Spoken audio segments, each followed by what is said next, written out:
कॉलेजमध्ये खूप मुली मागे पुढे करायच्या, पण कधी अशी कोणी भेटली नाही की तिला बघून माझ्या मनात प्रेमाची गिटार वाजली. पण त्या दिवशी तिला बघितलं आणि अख्खीच्या प्लेलिस्टच वाजली. कोण ती, नाव काय, काहीच माहीत नाही. नाव विचारलं तर नाव न सांगताच निघून गेली. पण जाताना थोडीशी लाजली. अरे हेच तर साईन आहे, म्हणजे कनेक्शन झालं. आता फक्त तिला शोधायचं, मनातलं सांगायचं आणि मग they lived happily ever after.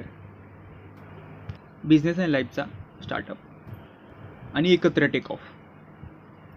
I know हे सगळं हवेत होत आहे, पण उम्मीद पे दुनिया टिकी है, तो एक युवराज क्यों नहीं टिक सकता. आणि ही साधी छोटी स्वप्न बघायला मला अजिबात आवडत नाही. सुंदर स्वप्न बघायची, मोठी स्वप्न बघायची आणि ती पूर्ण करायची. That's my way and I always get my way.